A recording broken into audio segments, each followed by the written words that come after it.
मेरा नाम डॉक्टर उमैर ज़ुबैर है। मैं अपारा में एज अ डेंटल सर्जन 10 साल से काम कर रहा हूँ। मैं एज अ जनरल प्रैक्टिशनर काम कर रहा हूँ और मेरी फील्ड में दांत निकालना एक मतलब एक्सट्रैक्शन, रूट कैनाल मतलब वो ट्रीटमेंट होता है जिसमें हम दांत की जड़ों की भराई करते हैं। सफाई करने के बाद ऊपर क्राउन लगाते हैं फिर, और उसमें मजीद आता है इम्प्लांट हम करते हैं। फिक्स जो दांत लगाया जाता है हड्डी के अंदर, टाइटेनियम स्क्रू की उसकी वजह से टाइटेनियम स्क्रू लगाते हैं हड्डी के अंदर, उसको हम इम्प्लांट करते हैं। वो प्रोसीजर भी किया जाता है।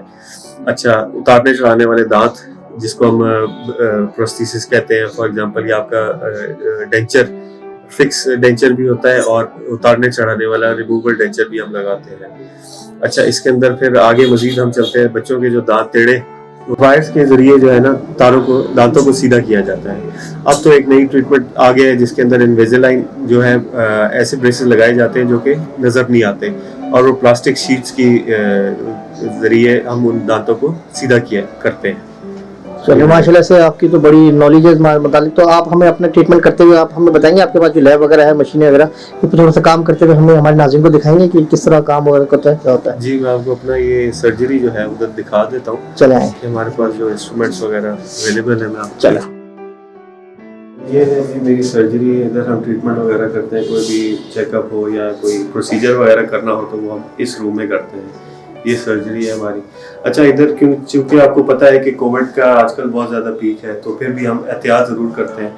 ये फेस शील्ड है, बिफोर चेकिंग पेशेंट हम इसका इस्तेमाल बहुत ज़्यादा करते हैं। फिर हैंड हाइजीन पे बहुत ज़्यादा जोर दिया जाता है। हैंड हाइजीन में आपका ये है कि डिसइंफेक्ट करते हैं पहले, और फिर इस एरिया को भी एरोसोल डिसइंफेक्शन से साफ किया जाता है।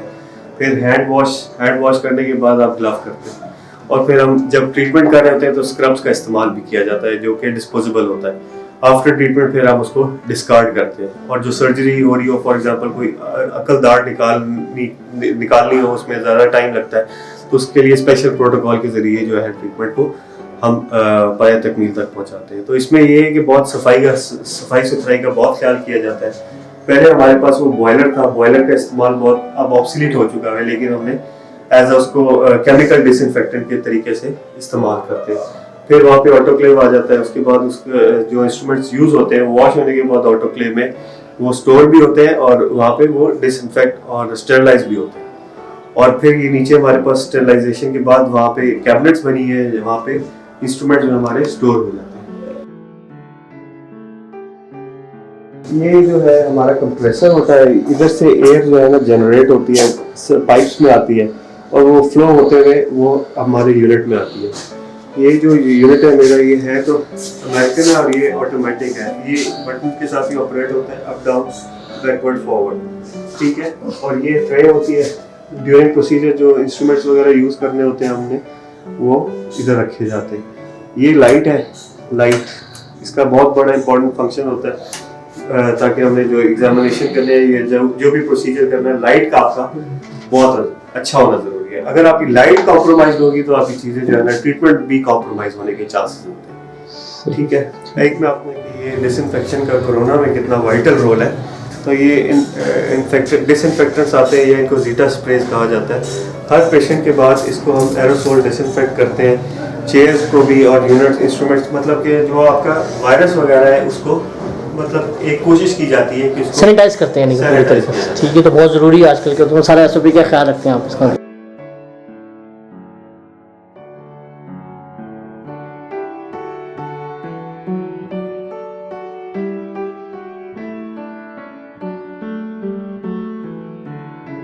जैसे एक हमारे बहुत पुराने पेशेंट है, इनका मैं आपको एक छोटा सा ये इंट्रोडक्शन बताता हूँ। इनका जो ट्रीटमेंट हुआ है उसके रिलेटेड आपको मैं थोड़ा सा डेमोन्स्ट्रेट कर देता हूँ। इनका ब्रिज हमने लगाया था। ब्रिज मतलब एक या एक से ज़्यादा दांत विद सपोर्ट लगाते हैं जब दांतों को, उसको हम ब्रिज कहते हैं, प्रोस्थेसिस। फॉर एग्जाम्पल इनका 1 2 3 4 सामने के 4 दांत लगे हैं, तो ये हम as a FPD fix partial denture भी इसको कहते हैं, और ब्रिज भी कहा जाता है। ये ट्रीटमेंट इनका हुआ है। बाकी इनको ओरल हाइजीन इंस्ट्रक्शंस दिए हैं, कुछ अभी इनका काम जारी है, और साथ साथ इनका हम फ्लोराइड ट्रीटमेंट भी कर रहे हैं। तो ये टाइम के साथ साथ मजीद इनकी ओरल हाइजीन और बेहतर हो जाएगी। अब नेक्स्ट जो हमने इनकी ये करनी है वो यहाँ पे लेजर या कॉस्मेटिक फिलिंग इसको कहते हैं। नेक्स्ट विजिट पे इनकी ये कॉस्मेटिक फिलिंग की है। कैविटी जब हम ड्रिल करते हैं तो उसके लिए ये हैंड पीस का इस्तेमाल किया जाता है। हैंड पीस की प्रॉपर स्टेरिलाइजेशन होने के बाद फिर हम इसको यहाँ पे रखते हैं। और बर्स का मतलब वो चीज़ें जो हैंड पीस के आगे लगाई जाती है उनको हम बर्स कहते हैं। कैविटी ड्रिल करना या कैविटी दांत के अंदर सुराख बनाना आफ्टर पैथोलॉजी या कोई कीड़ा लगा हुआ या कीड़ा केरीज लगी हुई उसको निकालने के बाद जो इंस्ट्रूमेंट इस्तेमाल करते हैं उसको हम एक्सकवेटर वगैरह वो मतलब डिफरेंट एक चीज़ें आ जाती हैं। लेकिन हैंड पीस का बहुत ज़्यादा इस्तेमाल होता है एज अ जनरल प्रैक्टिशनर बहुत ज़्यादा इस्तेमाल किया जाता है। और अगर ये डॉक्टर साहब अगर इसमें दांत चेंज करना हो या किसी के दांत में दर्द हो रहा हो तो उसका क्या ट्रीटमेंट होता है फौरन? दांत चेंज करना हो दांत का ये है कि फौरन जो है ना ओपनिंग एक ट्रीटमेंट होता है। दांत को जो है ना ओपन किया जाता है और उसका चैम्बर मतलब पल्प जो है उसको निकाला जाता है, उसको पल्पेक्टमी कहते हैं। और ये जो फिलिंग होती है, फिलिंग और रूट कनाल वगैरह इसके बारे में बताएंगे क्या किस तरह होती है? फिलिंग में ये होता है कि जब एक्सेस जो होती है मतलब कीड़े की वो नीचे नर्व तक ना गई हो तो उसको हम सिर्फ कीड़े को या केरीज को साफ करके सिर्फ दांत के ऊपर वाले हिस्से को अगर भराई कर दी जाए तो उसको हम फिलिंग कहते हैं। और अगर उसकी एक्सेस नीचे जड़ तक चली गई है तो उसको फिर हमें एक्सरे के बाद रूट कैनाल ट्रीटमेंट या आरसीटी उसको कहते हैं वो फिर करना होता है। अच्छा, लोगों का यहाँ पे बहुत ज्यादा रुझान कम है आरसीटी की तरफ। वो कहते हैं हमारा दांत निकलवा दिया जाए क्योंकि एक्सपेंसिव ट्रीटमेंट है तो लोग इतना फिलिंग नहीं होते बाज़ केसेस में। लेकिन अब आहिस्ता आहिस्ता लोगों को अवेयरनेस आ रही है और वो रूट कैनाल के बाद कैप करवाते हैं। कैप करवाना इसलिए ज़रूरी होता है क्योंकि दांत वैसे खोखला हो गया होता है और थोड़ा सा भी स्ट्रेस या ऑन च्यूइंग चुबाने पे जो है ना दांत के टूटने के चांसेस होते हैं। तो उसको रोकने के लिए फिर हम ये करते हैं कि ऊपर एक कवर लगाते हैं। और ये जो आजकल जो ब्रेसेस के चल रहे हैं जैसे भी आपने जिक्र किया ट्रांसपेरेंट वगैरह, तो इनकी लाइफ क्या होती है और कितने अरसे का ट्रीटमेंट होता है और इसकी वेरिएशंस क्या होती है? अच्छा, ये डिपेंड करता है केस टू केस, ये वेरी करता है। डेमोन्स्ट्रेशन के लिए आपको बताते हैं कि ये एक ट्रीटमेंट ये होता है जो पहले किया जाता था, ब्रेसेस लगाए जाते थे तारों की मदद से। लेकिन अब बच्चों को या कुछ एजेड पेशेंट्स को भी ये बुरा लगता है तो अब उसकी जगह ट्रीटमेंट चेंज हो गई, इनविजिलाइन ब्रेसेस की तरफ आ गए जो कि ब्रेसेस के नजर नहीं आते। ब्रेसेस एक प्लास्टिक की शीट कह दी जाए तो वो लगाई जाती है दांतों पे और वो ही रोटेट करती है, दांतों की मूवमेंट्स करती है। तो ये एक नया ट्रीटमेंट जो है वो इंट्रोड्यूस हुआ है 2 से 4 साल हो। अच्छा, टूथपेस्ट कोई भी जो मार्केट में अवेलेबल है या जो भी फार्मेसी पे अवेलेबल है वो रिकमेंड होके आती है तो उसके अंदर सबसे ज्यादा जो इम्पोर्टेंट चीज होती है उसका फ्लोरिनेटेड होना जरूरी है।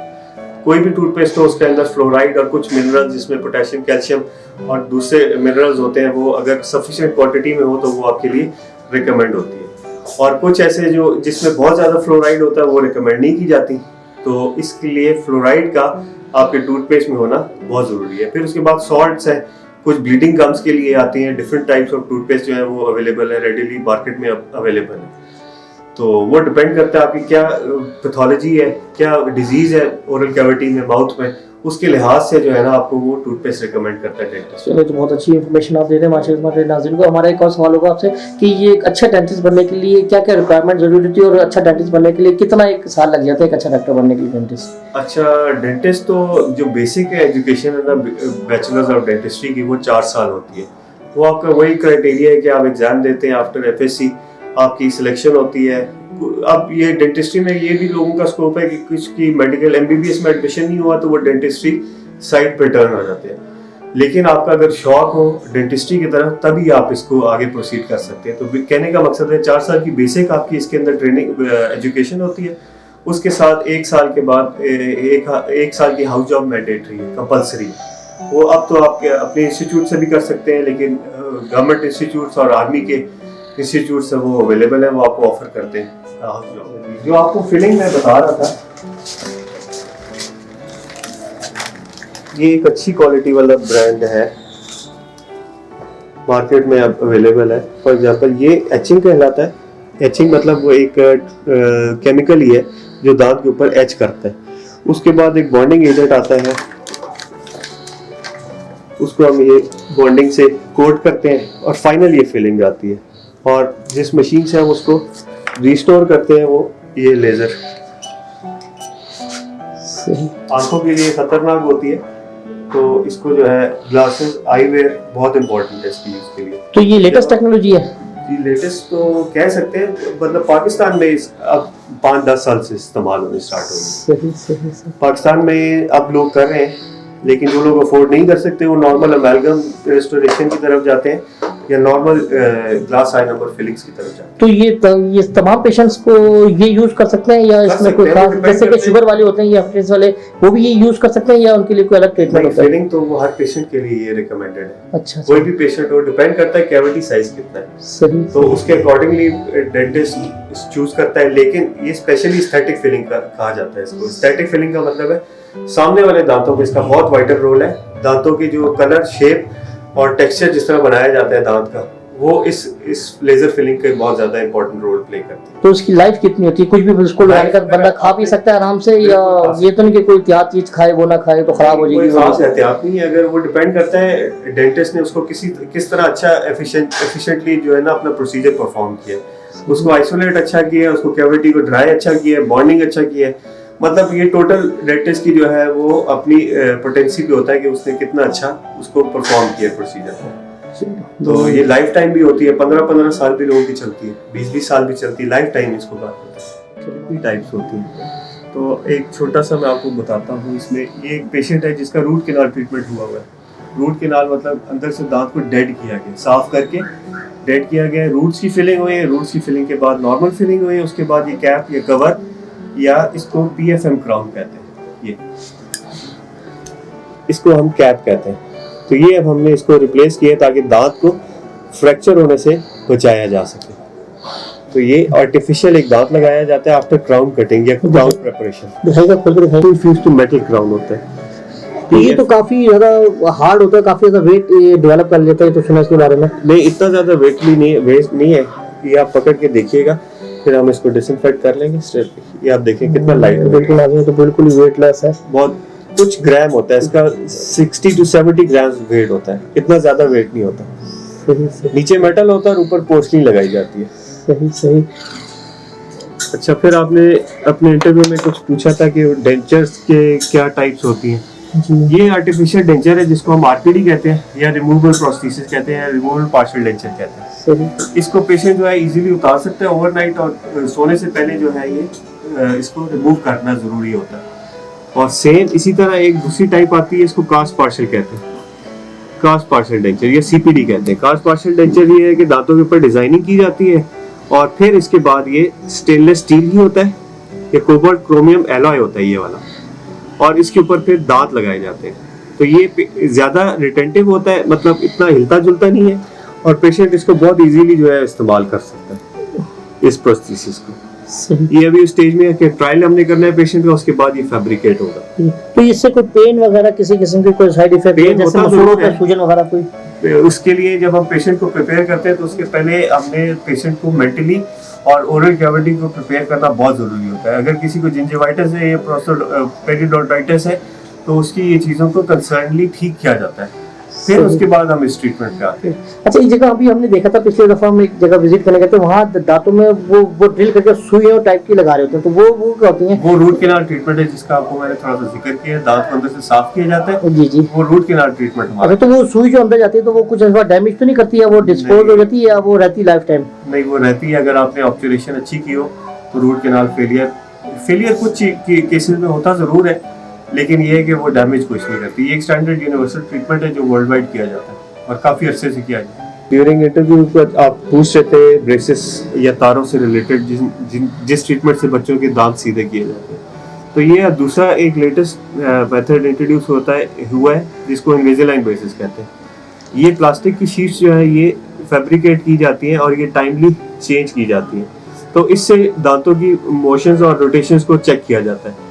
बिफोर ट्रीटमेंट ये प्रॉपरली स्कैन होता है, उसके बाद अकॉर्डिंगली फिर पेशेंट को चेंज किया जाता है इन ब्रेसेस से और रोटेशंस को अचीव किया जाता है, और फाइनल जो है वो आखिर में रिटेनर्स दिए जाते हैं पेशेंट को। तो ये कितने अर्से तक लगे रहते हैं, कितना टाइम लग जाता है? ये एटलीस्ट 1.5 ईयर तो रिकमेंडेड होता है, लेकिन केस टू केस डिपेंड करता है। और ये एज कोई सी भी एज में लग सकता है, ऐसी चाइल्ड एज के लिए? नहीं, बोन आपकी कैल्सिफाइड ना हुई हो, और बेहतर ये है कि आफ्टर 12-13 ईयर्स जो है ना इसको करवाया जाए। और कोई स्पेसिफिक एज इस तरह हम रिकमेंड करते हैं कि बोन हार्ड ना हुई हो, उससे पहले रोटेशंस और मूवमेंट जो है वो अचीव हो सकती है। अगर वंस बोन कैल्सिफाई हो जाए या हार्ड हो जाए, उसके बाद जो है ना मूवमेंट्स को अचीव करना बहुत मुश्किल होता है, ठीक तो उसका कोई रिजल्ट नहीं होता, टू बी ऑनेस्ट। सही है। एज अ जनरल डेंटिस्ट या एज अ डेंटिस्ट आपको आपके व्यूअर्स को यही पैगाम है कि नाइटली जो है ना ब्रश करना बहुत ज़रूरी है। रात को सोने से पहले ब्रशिंग बहुत ज़रूरी है, क्योंकि रात के वक्त केरीज बहुत ज़्यादा डेवलप होती है। होता ये है कि कोई भी आपने नशास्ता या कोई मीठी चीज़, कार्बोहाइड्रेट्स रात में कंज्यूम की होती है और पेशेंट बगैर ब्रशिंग किए सोता है, तो रात को कैविटीज़ बनने के बहुत ज़्यादा चांसेस हैं। और यहाँ पे हमारे लोगों का ये भी एक है कि स्केलिंग से मिथ एक बनी हुई है कि दांत कमज़ोर होते हैं, तो जहाँ पे भी मुझे मौका मिलता है मैं इसको ज़रूर एड्रेस करता हूँ कि स्केलिंग से दांतों को कोई नुकसान नहीं होता। अगर स्केलिंग टाइमली होती रहे तो दांत भी हिलने से ग्रेड 2 ग्रेड 3 मोबिलिटी से आने से बच जाते हैं। और मेरा ये मैसेज है आपके ऑडियंस को कि ये एटलीस्ट 6 मंथ्स के बाद विजिट करें अपने डॉक्टर को, अपने डेंटिस्ट को। दांतों का मुआयना और चेकअप करवाना बहुत ज़रूरी है। इसमें ये कोई कीड़ा है, कोई प्रॉब्लम आया, कोई फ्रैक्चर होगी एक कस्प, तो उसमें उसी वक्त उसको ठीक किया जा सके, तो ये आगे चल के फिर मजीद बड़े नुकसान से या दांत निकलवाने से बचा जा सकता है। बहुत शुक्रिया डॉक्टर साहब, आपका बहुत हमें टाइम लिया और बहुत हमारी नाज़रीन को आपकी इंफॉर्मेशन सुन के बहुत फायदा हुआ है। पेशेंट्स को थोड़ी सी अवेयरनेस हो जाए और आपके चैनल के जो सब्सक्राइबर्स हैं उनको थोड़ी सी अवेयरनेस आ सके। चलो, और हमारे बेमिसाल टीवी के लिए कोई मैसेज देना चाहें आप? अल्लाह ताला आपके चैनल को बहुत तरक्की दे और बहुत कामयाबियां दे। अल्लाह ताला आपके सब्सक्राइबर्स को अच्छी सेहत से नवाजे। बहुत शुक्रिया sir, thank you so much.